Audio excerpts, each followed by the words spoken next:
नमो बुद्धाय, जय भीम। मी कैलाश बंधू जाधव रूपनंदा थॉट या आपल्या यूट्यूब चॅनलवर आपलं सर्वांचं पुन्हा एकदा मनापासून स्वागत करतो। आणि आज मी आलो आहे माता रमाई यांच्या गावी, अर्थात वणंद या ठिकाणी आपल्या माता रमाईच्या राष्ट्रीय स्मारकाला भेट देण्याकरिता। चला तर मग आपण माता रमाईच्या स्मारकाचं दर्शन घेऊया।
आज मी ज्या ठिकाणी उभा आहे, हा जो स्मारक ज्या ठिकाणी बनवलाय, कधीच्या काळी हा रमाईचं इथे आपलं झोपडं होतं।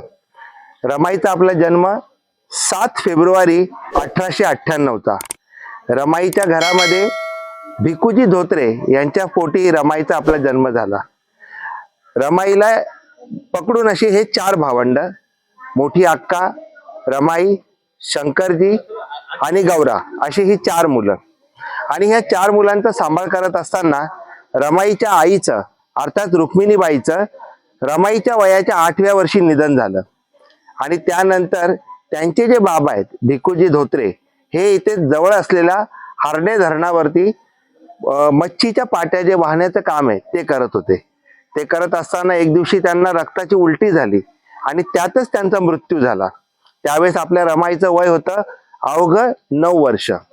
आणि अशा वेळेस त्या रमाईला, आपल्या रमाईला आणि त्यांच्या भावंडांना त्यांचे मुंबईमध्ये राहणारे मामा आणि काका यांनी इथे येऊन, वणंद या ठिकाणी येऊन त्यांना ते मुंबईला घेऊन आले। मुंबईला घेऊन आल्याच्या नंतर लगेचच रमाईच्या लग्नाचं बोलणं सुरू झालं। आणि त्याच वेळेस आपले बाबासाहेबांचे वडील अर्थात पितामह रामजी सपकाळ हे आपल्या विवाहासाठी अर्थात बाबासाहेबांसाठी मुलीचं स्थळ शोधत असताना त्यांनी एक मुलगी आपल्या विवाहासाठी पसंत पण केली होती। परंतु जसं त्यांनी रमाईला पाहिलं, त्यांना रमाई सून म्हणून आणि आपल्या बाबासाहेबांसाठी इतकी आवडली की त्यांनी त्या काळामध्ये त्यावेळेसचा लग्न मोडतात म्हणून 5 रुपये दंड भरून तो लग्न त्यांनी तो मोडला आणि आपल्या रमाई बरोबर आपल्या बाबासाहेबांचा त्या ठिकाणी मुंबईच्या भायखळ्यामध्ये तो विवाह विधी पार पडला। तर मित्रांनो, आज या पवित्र स्थळाला मी भेट दिलेली आहे। आपण सुद्धा रत्नागिरी दापोली मधील वणंद या ठिकाणी यायचं आहे आणि ह्या भारतीय बौद्ध महासभा Buddhist society of India Meeratai आंबेडकरांच्या मार्गदर्शनाखाली बनवण्यात आलेल्या स्मारकाला आपण भेट द्यायची आहे। नमो बुद्धाय, जय भीम।